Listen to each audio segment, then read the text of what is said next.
मित्रांनो, शुभू गावकर ब्लॉग्स या आपल्या मराठमोळ्या चॅनलला नक्कीच सबस्क्राईब करा आणि बाजूच्या त्या बेल आयकॉनवर क्लिक करा, जेणेकरून येणाऱ्या नवीन व्हिडिओचे नोटिफिकेशन्स तुम्हाला नक्की मिळतील. Whenever your heart is broken, don't ever forget you're golden. I will find the light in your soul, I'll be there. Never leaving you in the darkness, even when you're out of focus.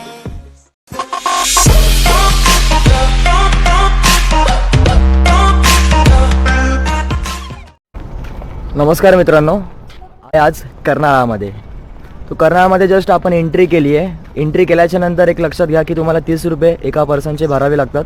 जर तुमच्याकडे काही प्लास्टिकचं सामान वगैरे असेल तुम्हाला तिथं 200 ते 300 रुपयापर्यंत एक डिपॉझिट ठेवावा लागतो. तुमच्याकडे जर कॅमेरा असेल तर तुम्हाला त्याचे 100 रुपये पे करावे लागतात. आणि खूप मस्त निसर्ग आहे. फक्त इथे येताना काही प्लास्टिकचं सामान वगैरे घेऊन जाऊ नका. घेऊन गेला तर रिटर्न घेऊन या. आणि जसं आपण इथे एंट्री करतो तर सुरुवातीलाच एक खानावळ आहे, तिथे काहीतरी नाश्ता करून जावा, कारण की पुढे काही खाण्यासाठी वगैरे नाही आहे. सो बघूया आपण पुढे.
आत्ताची जस्ट आम्ही लोकांनी किल्ल्याचा पायथा चढला आहे, म्हणजे जस्ट सुरुवातच केली आहे आणि खूप दम लागायला लागला. दोघांची चांगली जिरली आहे.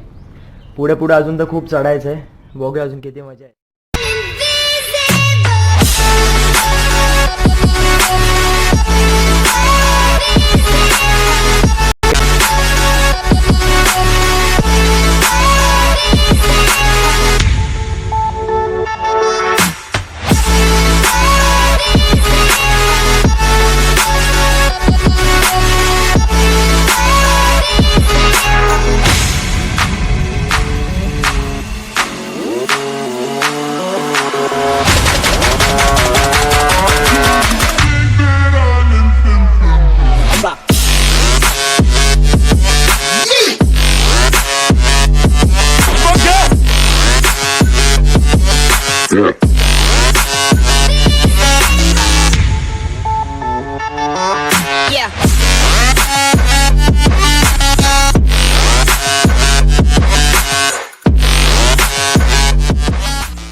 कसं तरी आपण हा किल्ल्यावरती चढलेलो आहे आणि आता किल्ल्याचा आपण अर्ध्या टप्प्यावरती चढलो. अर्धा टप्पा म्हणजे जस्ट आता वरती किल्लाच आहे.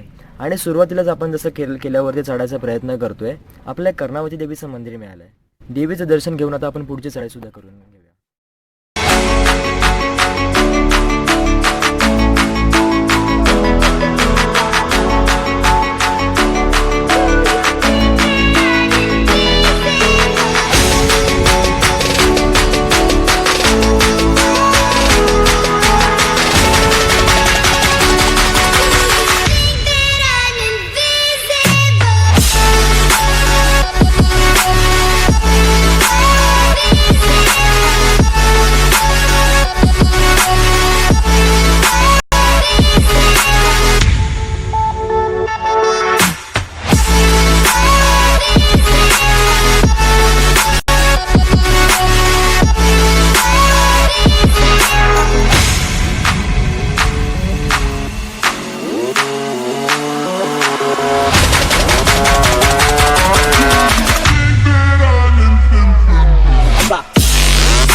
किल्ल्याचा जो प्रवेशद्वार आहे, प्रवेशद्वाराच्या आतमध्ये आपण लोकांनी प्रवेश केलेला आहे आता, आणि आपण किल्ल्याच्या वर चढलो आहे. आणि आतमध्ये एंट्री केल्याच आपल्याला एक पडकी वास्तू दिसते. वास्तूचा जो वरचा जो आकार आहे तो बघून असं वाटते की ही जी वास्तू आहे ही कौलारी होती, म्हणजे हे काहीतरी पूर्वीच्या काळाला घर असावं किंवा धान्याचं कोठार.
हा ट्रेक पूर्ण झाला आणि आपण परतीचा प्रवास सुरू केला आहे. जस्ट आपण आता बाहेर जाणार आणि आपण बस पकडून आता घरी. सो कर्नाळा किल्ला खूप मस्त आहे, इकडचं जंगल पण खूप मस्त आहे. फक्त एक करा, सकाळी लवकर या जेणेकरून तुम्हाला पूर्ण किल्ल्यापर्यंत तुम्हाला जाता येईल. आणि तुमच्यासोबत जो काही प्लॅस्टिकचा कचरा असेल तुम्ही तिथं न टाकता तुमच्यासोबत रिटर्न घेऊन जावा.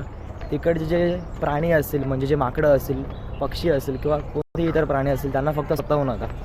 आणि मित्रांनो, तुम्हाला जर ही व्हिडिओ आवडली असेल तर लाईक करा, तुमच्या कमेंट्स आम्हाला सांगा आणि हे जे व्हिडिओ तुमच्या मित्रांपर्यंत शेअर करा. आणि आमच्या जे जास्त व्हिडिओ तुम्हाला पाहायचे असेल पुढे सुद्धा आम्ही लोक दाखवतो. आपला चॅनल आहे शुभू गावकर ब्लॉग्स, त्याला नक्की सबस्क्राईब करा.